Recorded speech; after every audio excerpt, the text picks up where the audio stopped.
হাসিনাকে গ্রেফতারে ইন্টারপোলের red alert, ফেব্রুয়ারির মধ্যে গায়েবী মামলা প্রত্যাহার। ন্যূনতম সংস্কার শেষে নির্বাচন চায় বিএনপি, ভোটে অংশ নিতে পারবে না গণহত্যাকারীরা। জয়পুরহাট সীমান্তে ফের বেড়া নির্মাণের চেষ্টা বিএসএফের, বিজিবির বাধায় বন্ধ। এবার টিউলিপের এমপি পদ নিয়ে দলের সদস্যদের চাপের মুখে ব্রিটিশ প্রধানমন্ত্রী। শপথ নেওয়ার পরেই ডোনাল্ড ট্রাম্পের ক্ষমতার প্রভাব, যুক্তরাষ্ট্রের বিভিন্ন শহরে বিক্ষোভ।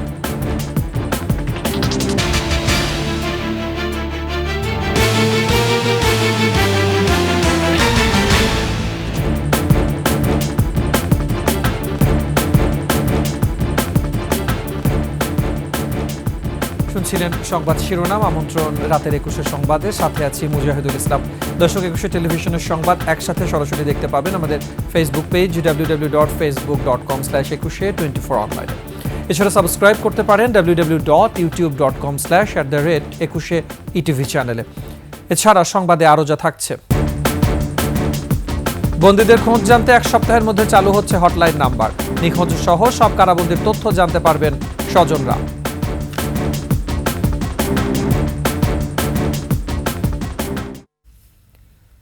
সাবেক প্রধানমন্ত্রী শেখ হাসিনাকে ভারত থেকে ফিরিয়ে আনতে জারি হয়েছে ইন্টারপোলের রেড নোটিস। একথা জানিয়ে আইন উপদেষ্টা আসিফ নজরুল বলেছেন, হাসিনাকে ফিরিয়ে না দিলে তা হবে ভারতের প্রত্যর্পণ চুক্তির লঙ্ঘন। আগামী ফেব্রুয়ারির মধ্যে 2500-এর অধিক রাজনৈতিক ও হয়রানিমূলক মামলা প্রত্যাহার করা হবে বলে জানান আইন উপদেষ্টা। আরও জানাচ্ছেন প্রণব চক্রবর্তী। আগস্ট গণঅভ্যুত্থানের পর দেশ ছেড়ে পালিয়ে ভারতে রয়েছেন সাবেক প্রধানমন্ত্রী শেখ হাসিনা। আন্তর্জাতিক অপরাধ ট্রাইব্যুনালে বিচার শুরুর পর তার বিরুদ্ধে জারি করা হয়েছে গ্রেপ্তারি পরোয়ানা। শেখ হাসিনাকে ফেরাতে আনুষ্ঠানিক চিঠিও দেয়া হয়েছে ভারতকে। সচিবালয়ে সংবাদ সম্মেলনে আইন উপদেষ্টা আসিফ নজরুল জানান, ইন্টারপোলের রেড নোটিশ জারি হয়েছে শেখ হাসিনাকে দেশে ফেরাতে। যদিও ইন্টারপোলের ওয়েবসাইটে বিষয়টি দেখা যায়নি। চিঠি লেখার পর ভারত যদি শেখ হাসিনাকে প্রত্যর্পণ না করে, তাহলে এটা বাংলাদেশের সাথে ভারতের যে প্রত্যর্পণ চুক্তি, সেটা সুস্পষ্ট লঙ্ঘন হবে। সেটা আমরা সেই ব্যাপারে আমরা বিশ্ব সমাজে কি পদক্ষেপ নেব সেটা আমাদের পররাষ্ট্র মন্ত্রণালয়ের মাধ্যমে ঠিক করা হবে। আর হচ্ছে আমরা রেড অ্যালার্ট জারি করা হয়েছে ইন্টারপোলের মাধ্যমে। আমাদের যা যা করণীয় আছে আমরা করে যাচ্ছি, আরও কিছু করণীয় থাকলে ক্ষেত্র বিশেষে চিন্তা করে আমরা অবশ্যই করব। গেল 15 বছরে রাজনৈতিক উদ্দেশ্য হাসিল করতে এবং বিগত 3টি নির্বাচনের আগে পরে সারা দেশে হয়েছে গায়েবী মামলা। 25 জেলার তথ্য অনুযায়ী 2500-এর বেশি মামলা ফেব্রুয়ারির মধ্যে প্রত্যাহারের কথা জানান আইন উপদেষ্টা। ফ্যাসিস্ট গভর্নমেন্টের আমলে বহু গায়েবী মামলা দায়ের করা হয়েছিল। 2500-এরও বেশি যে মামলা আছে, এখানে লক্ষ লক্ষ আসামি আছে। অনেক জেলাতে আরও অনেক মামলা আছে এবং 25টি জেলাতেও আরও মামলার খোঁজ খবর নেওয়া হচ্ছে। তো আমরা আশা করছি আমরা ফেব্রুয়ারির মধ্যে গায়েবী মামলা প্রত্যাহারের কাজ সম্পন্ন করতে পারবো। দলীয় বিবেচনার ঊর্ধ্বে উঠে বিচারপতি নিয়োগে 6 সদস্যের সুপ্রিম জুডিশিয়াল অ্যাপয়েন্টমেন্ট কাউন্সিল গঠনের কথা জানান আসিফ নজরুল। উচ্চ আদালতের পক্ষ থেকে উদ্যোগ গ্রহণ করা হলে আগামী 3 মাসের মধ্যে আমরা হাইকোর্টে যে পরবর্তী নিয়োগ আছে, সেখানে আমরা আগের যে কোনো আমলের চেয়ে একটা বেটার নিয়োগ প্রক্রিয়ার মাধ্যমে উচ্চ আদালতে বিচারক নিয়োগ দিতে পারবো। আইন উপদেষ্টা জানান, আগামী 2 সপ্তাহের মধ্যে প্রত্যাহার হবে সাইবার সিকিউরিটি আইনের অনেক মামলা। 332টি স্পিচ অফেন্সের মধ্যে পাবলিক প্রসিকিউটরের মাধ্যমে ইতিমধ্যে 113টি মামলা প্রত্যাহার করা হয়েছে। আগামী 2 সপ্তাহের মধ্যে স্পিচ অফেন্স সংক্রান্ত যতগুলা মামলা আছে সব প্রত্যাহার করা হবে। এই আইনের ব্যাপারে কি পদক্ষেপ নেওয়া হচ্ছে, এই ব্যাপারে আপনার তথ্য প্রযুক্তি মন্ত্রণালয় থেকে অচিরে আরও জানতে পারবেন। প্রণব চক্রবর্তী, 21 টেলিভিশন, ঢাকা। ন্যূনতম সংস্কার শেষে নির্বাচনের দাবি জানিয়েছেন বিএনপি মহাসচিব মির্জা ফখরুল ইসলাম আলমগীর। তরুণদের উদ্দেশ্যে তিনি বলেন, অতি বিপ্লবী হয়ে নৈরাজ্য সৃষ্টি করা যাবে না। জাতীয় প্রেস ক্লাবে জিয়া স্মৃতি পাঠাগারের গ্রন্থ আড্ডায় এসব কথা বলেন মির্জা ফখরুল। সোহেল সামির রিপোর্ট। 5 আগস্ট পরবর্তী জাতির মধ্যে বিভাজন কাম্য নয়। দেশের প্রয়োজনে সবাইকে ঐক্যবদ্ধ থাকার পাশাপাশি ধৈর্য ধরার পরামর্শ দেন তিনি। ন্যূনতম যে সংস্কারটা প্রয়োজন সেটা করে নিয়ে নির্বাচিত করলে সমস্যাটা অনেকটা সমাধান হবে। হঠকারিতা করা যাবে না। অতি বিপ্লবী কোনো চিন্তা ভাবনা নিয়ে সমাজে আরও অস্থিরতা বা একটা চরম একটা পরিস্থিতি সৃষ্টি করাটা বোধহয় সঠিক হবে না। জিয়াউর রহমানের স্মৃতিচারণ করতে গিয়ে মৌলানা ভাসানীর কথা উল্লেখ করেন ডক্টর মাহবুবুল্লাহ। মৌলানা ভাসানী বললেন, তোমরা জিয়া ছেলেটার দিকে খোঁজ রাখো, খবর রাখো, ছেলেটা খুব ভালো, দেশের জন্য কিছু করতে চায়, তোমরা ওকে সমর্থন দিও, কিন্তু ও বেশি সময় পাবে না। সংস্কার হলো সময়ের সাথে সাথে বদলে যাওয়া, আর সেটি করতে হবে জনগণের ম্যান্ডেট নিয়ে, যা করে দেখিয়েছেন শহীদ জিয়া।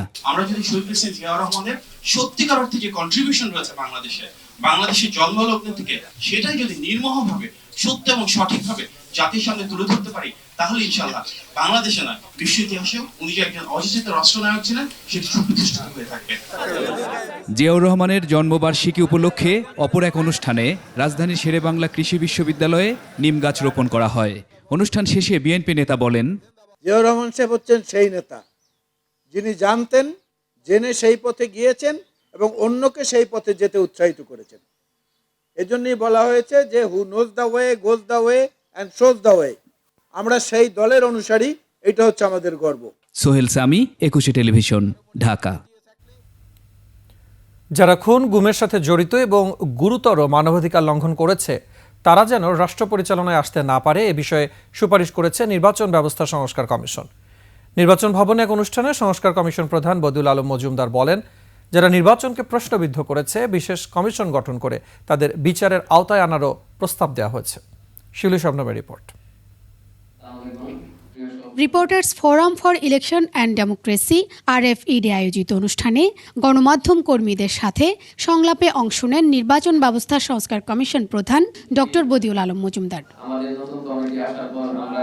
বলেন, যারা গুম খুন সহ মানবতা বিরোধী অপরাধ করেছে, নির্বাচনকে প্রশ্নবিদ্ধ করেছে, বিচারিক আদালতে দোষী সাব্যস্ত হলে তারা যাতে নির্বাচনে অংশ নিতে না পারে এ বিষয়ে সুপারিশ করেছে সংস্কার কমিশন। প্রায় 2000 ব্যক্তি খুন হয়েছে এবং যারা গুম হয়েছে, যারা বিভিন্নভাবে গুরুতর মানবাধিকার লঙ্ঘন করেছে, আমরা কি চাই তারা আবার এসে আমাদের রাষ্ট্র পরিচালনা করুক? আমি তো মনে করি অধিকাংশ জনগণে চায় না। তো এখন আমরা প্রস্তাব করেছি কারণ অধিকাংশ জনগণে চায় না। এই অবস্থায় রাজনৈতিক দল হিসেবে আওয়ামী লীগের নিবন্ধন থাকা উচিত কিনা এমন প্রশ্নের উত্তরে কমিশন প্রধান বলেন, এই সিদ্ধান্ত নেবে নির্বাচন কমিশন। এই সিদ্ধান্ত নেওয়ার এবং এই তথ্য এইসব আমার নাই এবং এটা আমার এখতিয়ারের বাইরে। যারা জালিয়াতিপূর্ণ নির্বাচন করেছে বিশেষ কমিশনের মাধ্যমে তাদের শাস্তির সুপারিশ করা হয়েছে বলেও জানান তিনি। যে গত 3টা নির্বাচন কমিশন তাদের সাংবিধানিক দায়িত্ব পালনে তারা ব্যর্থ হয়েছে। তো এই জন্য আমরা বলেছি একটা কমিশন গঠন করে কমিশন তারা তদন্ত করে বের করবে, তারা কোনো অপরাধ করে থাকলে তাদেরকে যারা বিচারের আওতায় আনা। প্রাথমিকভাবে রাজনৈতিক অঙ্গন দুর্বৃত্তায়ন মুক্ত ও ইসি শক্তিশালী করা সহ কিছু সংস্কার করলে ভোটের আয়োজন সম্ভব বলে মনে করেন বদিউল আলম মজুমদার। আমরা রাজনৈতিক দলের একটা মেম্বারশিপ রোস্টার করার প্রস্তাব করেছি। ওই মেম্বারশিপ রোস্টার থেকে তারা প্রতি বছর তারা হালনাগাদ করবে এবং এই মেম্বারশিপ রোস্টার ব্যবহার করেই তারা প্রতিটা কমিটির তারা নির্বাচন করবে, স্থানীয় থেকে জাতীয়। জাতীয় নির্বাচনে আওয়ামী লীগ অংশ না নিলে বা একটা দলকে বাদ দিয়ে নির্বাচন করলে নির্বাচন কতটা গ্রহণযোগ্য হবে এমন প্রশ্নের উত্তর এড়িয়ে যান তিনি। আমাদের এবারে কিছু বক্তব্য নেই, এটা নির্বাচন কমিশনের সিদ্ধান্ত। শিউলি শবনম, একুশে টেলিভিশন, ঢাকা। ফের জয়পুরহাটের পাঁচবিবির পূর্ব উচনা ঘোনাপাড়া সীমান্তে কাঁটাতারের বেড়া নির্মাণের চেষ্টা করে ভারতীয় সীমান্তরক্ষী বাহিনী BSF। বিজিবির বাধায় নির্মাণ কাজ বন্ধ করে তারা। পরে এই ঘটনায় বিজিবি ও BSF এর কোম্পানি কমান্ডার পর্যায়ে পতাকা বৈঠকে দুঃখ প্রকাশ করে BSF। শফিকুল ইসলামের তথ্যচিত্রে জানাচ্ছেন ইউসুফ হাসান নাইম।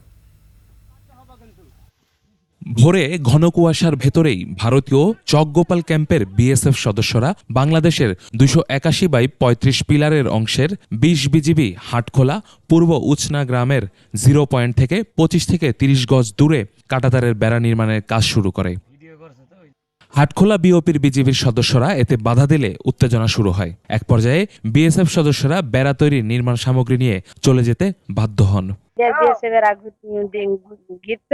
বাংলা বিডিআররা বাধা দিচ্ছে। এর আগে একদিন সন্ধ্যার সময় ওরকম আলো বন্ধ করে দিল, দেওয়ার পর 2 ঘন্টা পরই আর কি দেখো তো টাটা নিয়ে এসে ঠেলাতে মানে ঘিরবি। ইতিমধ্যে আমরা 5 বিঘারা বিডিআর কাছে সংবাদ দিলাম। না আমরা তো এসে দেখলাম যে ঘিরা আগেই ফেলে রাখছে, আসার পর তো আর ঘিরা নাই। ঘটনার সত্যতা স্বীকার করে জয়পুরহাট 20 বিজিবি ব্যাটালিয়ন। আন্তর্জাতিক আইন লঙ্ঘন করে কাঁটাতারের বেড়া নির্মাণের ঘটনায় বিজিবি ও বিএসএফ এর কোম্পানি কমান্ডার পর্যায়ে প্রায় 30 মিনিট বৈঠক হয়। বিজিবির বিওপি কমান্ডার জানান, বিএসএফ চকগোপালের কোম্পানি কমান্ডার জিতেন্দ্র কুমার এই ঘটনায় দুঃখ প্রকাশ করেছেন। ওরা তার কাটা বেড়া দেবে না, ওরা যেটা যতটুকু দিছে ওরা উড়ে ফেলাবে। 18 জানুয়ারি চাঁপাইনবাবগঞ্জের চোখা কিরণগঞ্জে বিএসএফ এর সহায়তায় সীমান্তে ঘাস ও আম গাছ কাটা নিয়ে উত্তেজনা সৃষ্টি হয়। 12 জানুয়ারি কুমিল্লার শাহপুর সীমান্ত, 10 জানুয়ারি লালমনিরহাটের দহগ্রাম ও 9 জানুয়ারি নওগাঁর ধামইরহাট উপজেলার বস্তাবর সীমান্তে বিএসএফ কাঁটাতারের বেড়া নির্মাণের চেষ্টা করে। Yusuf Hasan Naim, desk report, 21 television. দুর্নীতির অভিযোগে যুক্তরাজ্যে এমপি পদ থেকে টিউলিপ সিদ্দিকীকে সরাতে প্রধানমন্ত্রী কিয়ার স্টারমারের সরকারের ওপরে চাপ বাড়ছে।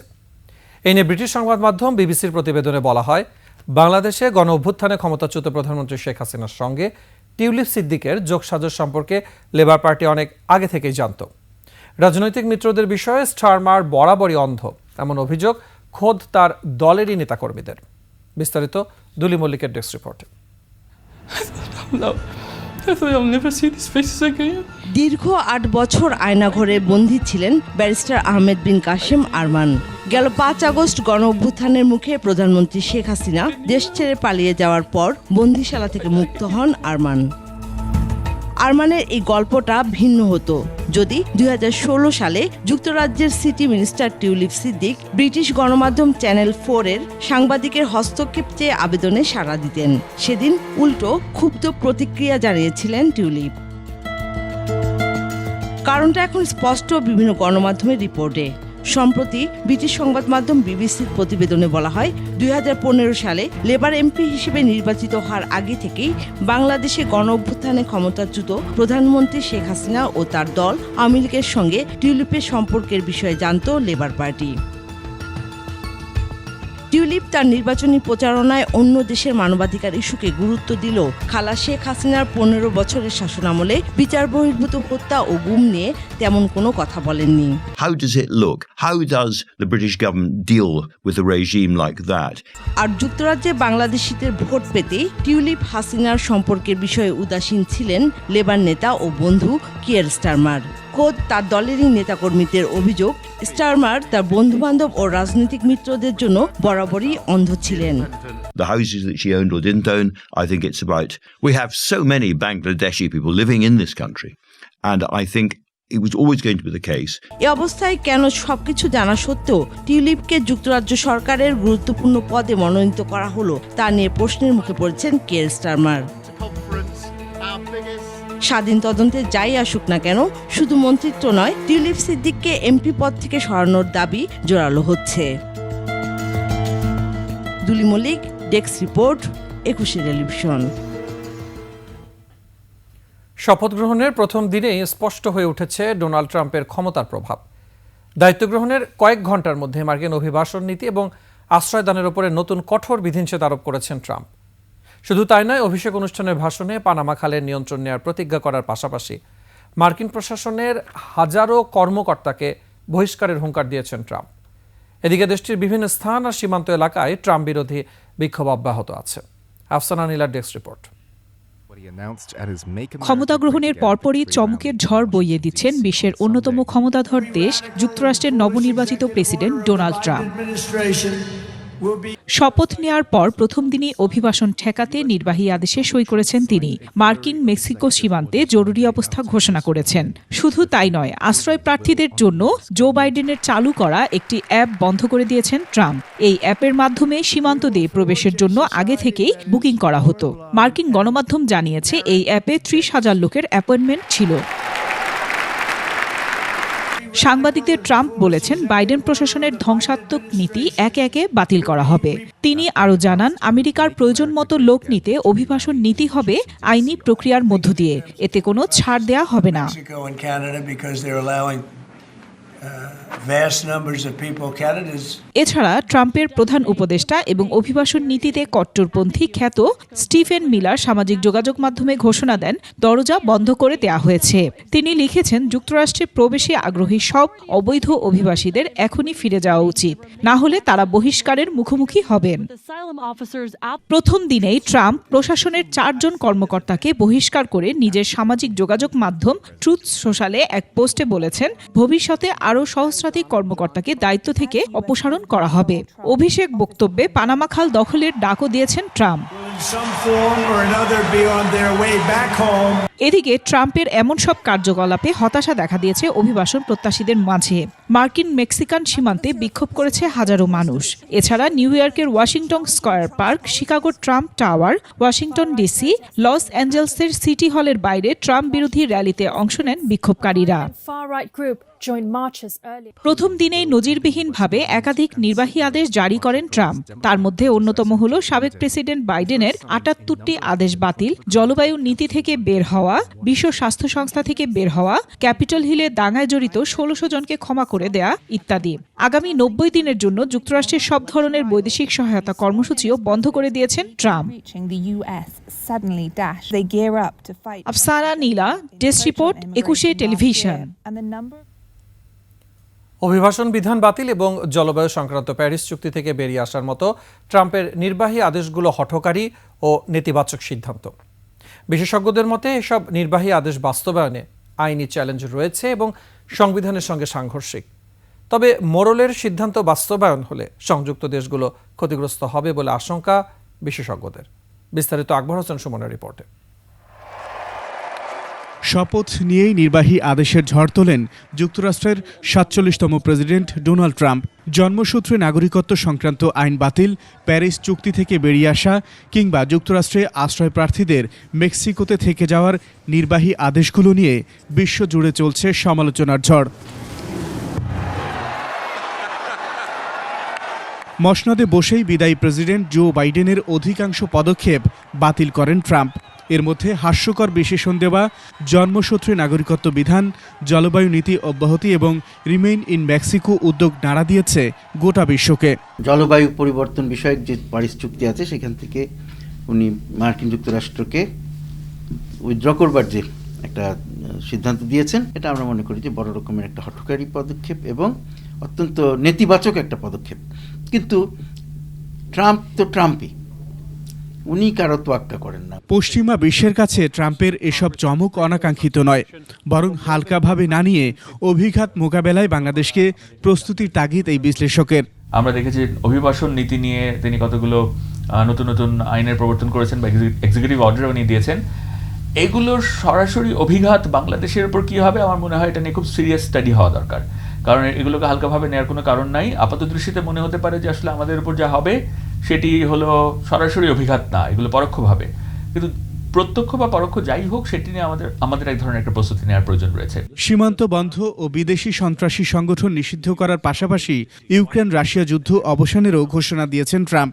একগুচ্ছ ঘোষণার মধ্যে সব ধরনের আমদানি পণ্যে শুল্ক আরোপ, বাণিজ্য খাতের খড়গ হতে পারে। উত্তরে সেগুলো আমাদের খুব ট্রাম্পের নির্বাহী আদেশের ঝাল চেখে পরবর্তী পা ফেলার পরামর্শ এই বিশ্লেষকের। তার মধ্যে এক ধরনের একটা, যেটাকে আমরা বাংলায় স্টান্টবাজি বলি বা যেটাকে আমরা বলি এক ধরনের একটা ড্রামাটিক একটা সিচুয়েশন তৈরি করার একটা প্রবণতা, এটিও রয়েছে। কাজেই আপনি দেখেছেন টিকটক নিয়ে কি হয়েছে। টিকটককে ব্যান করার পরে হঠাৎ করে টিকটকের উপর থেকে তার যে স্যাংশন সেটি উঠে নিয়ে উনি হঠাৎ করে অনেক পপুলার হয়ে গেছেন। সো ডোনাল্ড ট্রাম্পকে আমার পাগল মনে হয় না, মানে আমার মনে হয় না যে তিনি এই কাজগুলো করেন হিসাব নিকাশ ছাড়া, তা নয়। এবং এর পেছনে আসলে এক ধরনের একটা প্র্যাগম্যাটিজম কাজ করে আমার কাছে ব্যক্তিগতভাবে মনে হয়। এবং শুধু আমাদের যেটা দরকার সেটা হলো ওনাকে বুঝতে পারা যে তার পরবর্তী স্টেপ কি হবে। মিয়ানমারের ন্যাশনাল ইউনিটি গভর্নমেন্টকে যুক্তরাষ্ট্রের আর্থিক সহায়তা স্পর্শকাতর রোহিঙ্গা প্রত্যাবাসনে জটিলতা সৃষ্টি করতে পারে বলেও আশঙ্কা করছেন বিশ্লেষকরা। এনইউজিকে সমর্থন জানায় এবং তাদের জন্য অর্থ বরাদ্দ করে। আকবর হোসেন সুমন, 21 টেলিভিশন, ঢাকা। রাতের 21 সংবাদের সময় হচ্ছে একটা বিরতির। ফিরে আসার পরে অন্যান্য খবরের সাথে আরো যা থাকছে। সাবেক প্রতিমন্ত্রীর বিরুদ্ধে দুদকের মামলা, 22 কোটি টাকারও বেশি পাচার করেছেন মেহের আফরোজ চুমকি।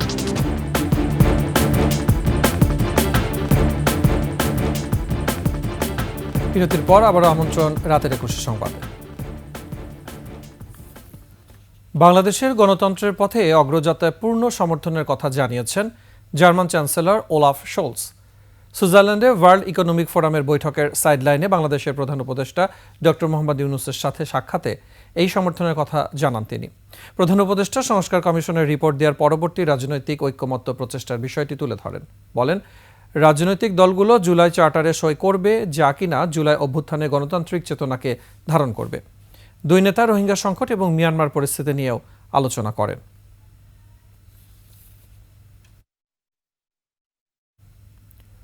রাজধানীর বাংলা মোটরে বৈষম্য বিরোধী ছাত্র আন্দোলনের কেন্দ্রীয় কার্যালয়ে দুই পক্ষের সংঘর্ষে 7 জন আহত হয়েছেন। তাদের ঢাকা মেডিকেল কলেজ হাসপাতালে নেওয়া হয়। আহতরা জানান, সোমবার যাত্রাবাড়ি জোনের সমন্বয়কদের মতবিনিময় সভা ছিল। সভা শেষে বের হওয়ার সময় একজনকে মারধর করা হয়। এ বিষয়ে আজ আলোচনার কথা ছিল। তারা অভিযোগ করেন, সে সময় তাদের উপরে হামলা চালানো হয়। এ সময় বেশ কয়েকজন আহত হয়েছেন।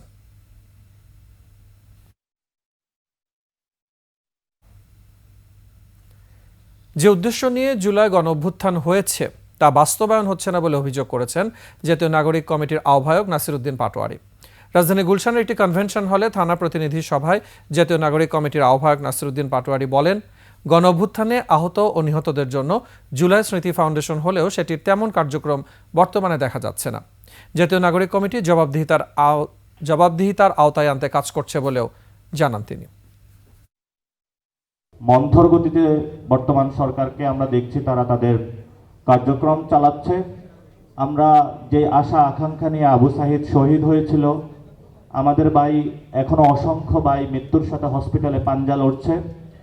তাদের রক্তের প্রতি, তাদের অঙ্গহানির প্রতি যখন আমরা তাকাই, তখন তাদের স্পিরিটের সাথে সেই সরকারকে আমরা ম্যাচ করতে পারি না বর্তমানে যেভাবে সরকার চলছে। সাবেক প্রাথমিক ও গণশিক্ষা প্রতিমন্ত্রী জাকির হোসেনের বিরুদ্ধে 30 কোটির বেশি টাকা অবৈধ লেনদেনের অভিযোগে মামলা করেছে দুর্নীতি দমন কমিশন দুদক। এছাড়া মহিলা ও শিশু বিষয়ক মন্ত্রণালয়ের সাবেক প্রতিমন্ত্রী মেহের আফরোজ চুমকির বিরুদ্ধে 22 কোটির বেশি টাকা মানি লন্ডারিং মামলা হয়েছে বলে জানান দুদকের মহাপরিচালক আক্তার হোসেন। এদিকে আইনমন্ত্রী আনিসুল হকের নামে দুদকের আরও একটি মামলা হয়েছে। বিস্তারিত সুমাইয়া খানের রিপোর্টে।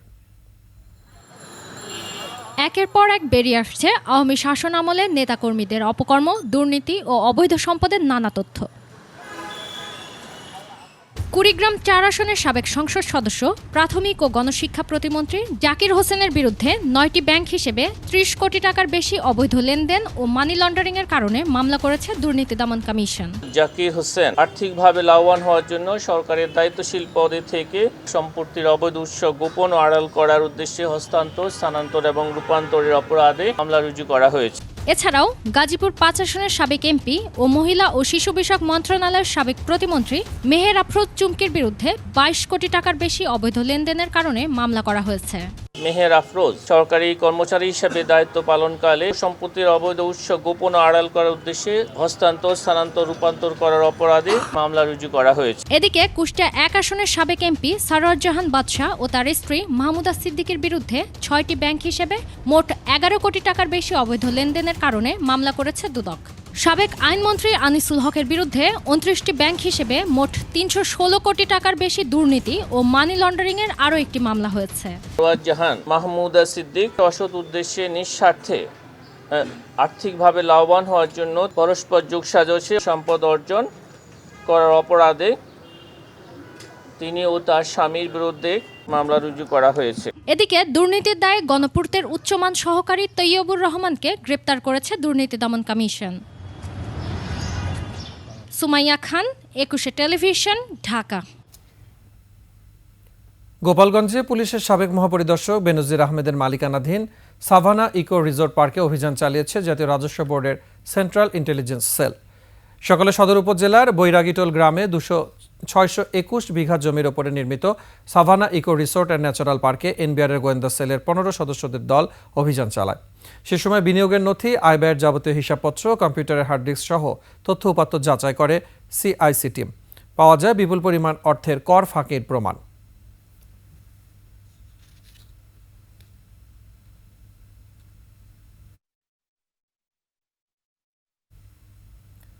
সহজে বন্দীদের খোঁজ জানতে আগামী 1 সপ্তাহের মধ্যেই হটলাইন নাম্বার চালু করতে যাচ্ছে কারা কর্তৃপক্ষ। এর মধ্য দিয়ে নিখোঁজ বন্দির সহ সকল কারাবন্দির তথ্য জানতে পারবেন স্বজনরা। পাশাপাশি জেল কোডে বাধা নেই এমন তথ্য জেলবন্দীদের স্বজনদের কাছে জানানো যাবে। এটি যুক্ত হবে জাতীয় সেবায়। ২১ টেলিভিশনকে এসব তথ্য জানিয়েছেন IG prisons brigadier general Kazi Motahar Hossain. Dipu শিকদারের report. ১৯৮৮ সালে একটি ক্রিমিনাল ওয়ার্ড নির্মাণের মধ্য দিয়ে ঢাকা কারাগারের কাজ শুরু হয়। ১৯২৯ সালে অবিভক্ত বাংলায় কলকাতার প্রেসিডেন্সি আলিপুর, মেদিনীপুর, ঢাকা ও রাজশাহী কেন্দ্রীয় কারাগার হিসেবে ঘোষণা করা হয়। এরপর ১৯৭১ সালে দেশ স্বাধীনের পর ৩টি কেন্দ্রীয়, ১৩টি জেলা আর ৪৩টি উপকারাগার নিয়ে বাংলাদেশ জেলে যাত্রা শুরু হয়। বর্তমানে ১৩টি কেন্দ্রীয় এবং ৫৫টি কারাগার নিয়ে চলছে কার্যক্রম। কারা কর্তৃপক্ষ দেওয়া তথ্য বলছে, সারা দেশে কারাবন্দির সংখ্যা ৬৫,৩৫০ জন। শুধু ঢাকা কেন্দ্রীয় কারাগার এবং কাশিমপুর কারাগারে মোট বন্দী আছে ১০,১০২ জন। সম্প্রতি ছাত্র জনতার অভ্যুত্থান ঘিরে দেশের কারাগারগুলোতে হামলার ঘটনা ঘটে। সে সময় ৫টি কারাগার থেকে পালিয়ে যায় ২,২৪১ জন বন্দী। এরপর আবারও ঘুরে দাঁড়াচ্ছে কারা অধিদপ্তর। তারই ধারাবাহিকতায় নতুন নতুন পদক্ষেপ নিচ্ছে কারা কর্তৃপক্ষ। এর মধ্যে নিখোঁজ বন্দীসহ সকল বন্দীদের তথ্য জানতে প্রথমবারের মতো হটলাইন চালু করতে যাচ্ছে কারা কর্তৃপক্ষ। যে কোনো পরিবার অথবা আত্মীয় স্বজন যারা হয়তো খোঁজ পাচ্ছেন না, কোথায় আছেন, কোন কারাগারে আছেন, এই হটলাইনে ফোন করে কিন্তু জেনে নিতে পারবেন যে উনি কেমন আছেন, কোথায় আছেন। এমনকি অনেক সময় দেখা যায় বন্দীদের পরিবাররা কেমন আছেন এটা জানার জন্য অনেক আকুতি থাকে। আমরা অনেক ফোন কল পেয়ে থাকি যে ওনারা কোনো খবর পাচ্ছেন না। ওরকম পরিস্থিতিতে আমরা কিন্তু খোঁজ নিয়ে ওই হেল্পলাইনের মাধ্যমে তার আত্মীয় স্বজনকে জানিয়ে দিতে পারবো যে ওনারা ভালো আছেন। আগামী হয়তো সপ্তাহখানেকের মধ্যে এটা চালু হয়ে যাবে। এটা যে কোনো একটা শর্টকাট হবে, এখনো নাম্বারটা আমরা সিলেক্ট করিনি। আপাতত ৫ জনের একটি টিম কাজ করবে এই হটলাইন সেবায়, আর পুরো কার্যক্রম পরিচালনা করা হবে কারা সদর দপ্তর থেকে। এটাকে অবশ্যই আমরা জাতীয় সেবা হিসেবে বলতে পারেন। সারা দেশে যে কোনো প্রান্ত থেকে কল করলে আমাদের হটলাইন রেসপন্ড করবে। এই মুহূর্তে আমার ৫ জনের একটা টিম কাজ করবে, আর বাকি যে টেলিফোন অপারেটর এবং ডিউটিগুলো আমরা ধাপে ধাপে চাপের উপর ডিপেন্ড করে আমরা হয়তো পরিবর্তে আরও বাড়ানোর চেষ্টা করব। জাতীয় এই সেবাটি বাংলাদেশ কারাগারের জন্য একটি দৃষ্টান্ত হয়ে থাকবে বলে প্রত্যাশা করেন কারা প্রধান। পুরো জিনিসটাই কারা সদর দপ্তর থেকে মেনটেন হবে। দীপু শিকদার, ২১ টেলিভিশন, ঢাকা। যখনই ঘটনা তখনই তথ্য, এই চিন্তাকে সামনে রেখে সাংবাদিকদের ২৪ ঘন্টা নিরবচ্ছিন্ন তথ্য দিতে হটলাইন চালু করার উদ্যোগ নিয়েছে ডিএমপির মিডিয়া বিভাগ। বাংলাদেশ ক্রাইম রিপোর্টার্স অ্যাসোসিয়েশন ক্র্যাবের কার্যনির্বাহী কমিটির নবনির্বাচিত সদস্যদের সাথে মতবিনিময় সভায় Dhaka metropolitan police commissioner Sheikh Sajjad Ali বলেন, পুলিশ এবং ক্র্যাব পরস্পর সহযোগী। ভবিষ্যতে সব ধরনের সহযোগিতা বজায় থাকবে বলে আশাবাদ জানান তিনি। এ সময় ক্র্যাবের সভাপতি মির্জা মেহেদি তমাল সহ অন্যরাও একই মতামত দেন। এ সময় অতিরিক্ত police commissioner S A Nazrul Islam, উপপুলিশ কমিশনার তালেবুর রহমান, ক্র্যাব সহসভাপতি উমর ফারুক আল হাদি, সাধারণ সম্পাদক এম এম বাদশাহ সহ অন্যান্যরা উপস্থিত ছিলেন।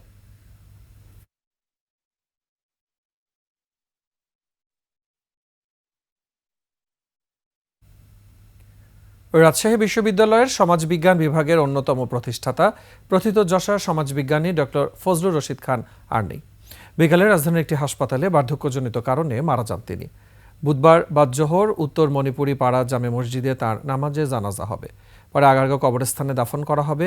গুণী এই শিক্ষকের মৃত্যুতে শোকাহত রাজশাহী বিশ্ববিদ্যালয় পরিবার। এবারে আভিভা ফাইন্যান্স লিমিটেড বাণিজ্য সংবাদ।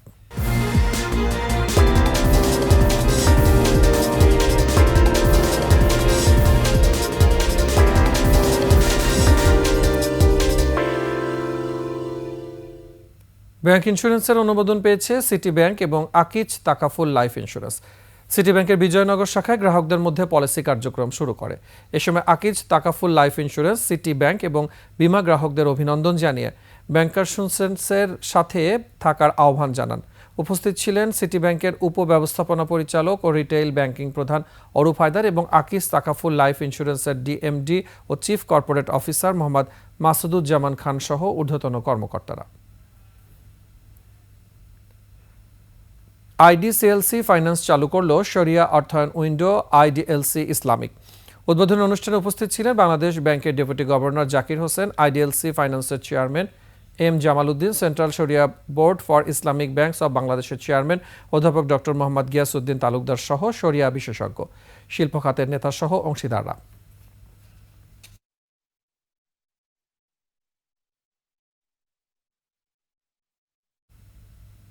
রাতের 21 সংবাদের সময় হচ্ছে আরো একটা বিরতি। ফিরে আসার পরে অন্যান্য খবরের সাথে আরো যা থাকছে। যুদ্ধবিরতির মধ্যেই পশ্চিম তীরে অভিযান চালাচ্ছে ইসরায়েল, 2 ফিলিস্তিনি নিহত।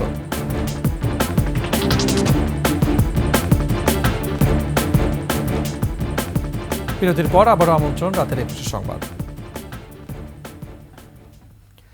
সংবাদের নানাবিধ বিভ্রান্তির মাঝে 21 টেলিভিশন নিজের দায়বদ্ধতার জায়গা থেকে এবারে শুরু করতে যাচ্ছে নতুন ধারার অনুসন্ধানমূলক অনুষ্ঠান ফ্যাক্ট চেক।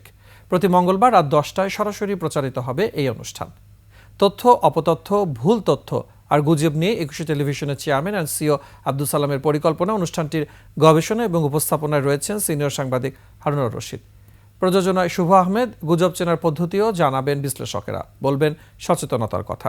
21 মনে করে ভুয়া খবর আর গুজবের প্রভাব সুদূর প্রসারী। এটি যেমন ব্যক্তির জীবনকে বিপর্যস্ত করতে পারে, তেমনি জাতীয় জীবনেও সৃষ্টি করতে পারে নানাবিধ সংকট। অপতথ্যের দাপটে সঠিক তথ্য কোনটি তা নিয়ে মানুষ পড়েন সংশয়ে। শুধু বাংলাদেশ নয়, সারা বিশ্বকে এখন ফেক নিউজের চ্যালেঞ্জ মোকাবেলা করতে হচ্ছে, যার আগ্রাসনের শিকার বাংলাদেশও। ভারতের জনপ্রিয় চিত্রনায়ক সাইফ আলী খানের ওপরে হামলার অভিযোগে আটক শরীফুল ইসলাম সাজ্জাদের বাড়ি ঝালকাঠির নলছিটিতে। স্বজনরা জানান 2024 সালে নির্বাচনের পর রাজনৈতিক চাপে বাড়ি থেকে নিরুদ্দেশ হন তিনি। ঝালকাঠির প্রতিনিধি আজমির হোসেন তালুকদারের তথ্য ছবিতে ডেস্ক রিপোর্ট। ছেলে আটকের খবরে চিন্তিত সাজ্জাদের পরিবার। নলছিটি উপজেলার রাজাবাড়িয়া গ্রামের শরীফুল ইসলাম সাজ্জাদ মোল্লারহাট ইউনিয়ন বিএনপির সদস্য। তার বাবা জানান, বিএনপি রাজনীতির সাথে জড়িত থাকায় নানা সময় মিথ্যে মামলা সহ নানা হয়রানির শিকার হয়েছেন তারা। 2024 সালের নির্বাচনের পর ভয়ে এলাকা ছাড়েন সাজ্জাদ। স্বজনরা জানান, দেশে কঠোর পরিশ্রম করে আয় রোজগার করত। বিভিন্ন মাধ্যমে তারা জানতে পারেন ভারতে সিনেমার নায়ক সাইফ আলী খানের উপর হামলার ঘটনায় সাজ্জাদকে আটক করা হয়েছে। এনে বসে ও গাড়ি চালাইছে, ও এমনকি মানে পলানের হিসেবে ডালাই কেমন করছে। ও খুব কষ্ট করে এই সংসারে টাকা পয়সা দেয়। যদি কোনো ঘটনা সত্য হয় তাহলে তারা যেন এর বিচার করে। কোথায় গেছে তার শুনছি পরে যে ইন্ডিয়া গেছে। সাজ্জাদের উপর যেন কোনো অবিচার না হয় সেজন্য ঘটনার সুষ্ঠু তদন্ত দাবি প্রতিবেশী ও স্বজনদের। এমনও হইতে পারে ভয় দেখাইছে যে তোর তো এখানে কেউ নাই, তুই যদি এই কাজ না করো তোরে আমরা মাইরে ফেলাবো বা তোরে আমরা ধরাই দিব, এরকম ভয় দেখাইয়ে তারা দিয়ে এই কাজ করাইতে পারে। পুলিশ জানায় তারা লোকমুখে সাজ্জাদের বিষয়টি শুনেছেন। পুরো ব্যাপারটা আসলে লোকমুখে শোনা, এখন পর্যন্ত আমরা ওইভাবে যাচাই করতে পারিনি। যদি আমাদের ঊর্ধ্বতন কর্তৃপক্ষ আমাদের কাছে কোনো তথ্য চায় সেক্ষেত্রে আমরা যাচাই বাছাই পূর্বক সেই তথ্য প্রদান করব। কোনো নির্দেশনা পেলে এ বিষয়ে তদন্ত করা হবে বলেও জানায় পুলিশ। সমর ইসলাম, ডেস্ক রিপোর্ট, 21 টেলিভিশন। শেষ করছি রাতের 21 সংবাদ। যাবার আগে শিরোনামগুলো জানাবো আরও একবার। হাসিনাকে গ্রেফতারে ইন্টারপোলের রেড অ্যালার্ট, ফেব্রুয়ারির মধ্যে গায়েবী মামলা প্রত্যাহার। ন্যূনতম সংস্কার শেষে নির্বাচন চায় বিএনপি, ভোটে অংশ নিতে পারবে না গণহত্যাকারীরা। জয়পুরহাট সীমান্তে ফের বেড়া নির্মাণের চেষ্টা বিএসএফের, বিজিবির বাধায় বন্ধ। এবারে টিউলিপের এমপি পদ নিয়ে দলের সদস্যদের চাপের মুখে ব্রিটিশ প্রধানমন্ত্রী। শপথ নেওয়ার পরেই ডোনাল্ড ট্রাম্পের ক্ষমতার প্রভাব, যুক্তরাষ্ট্রের বিভিন্ন শহরে বিক্ষোভ।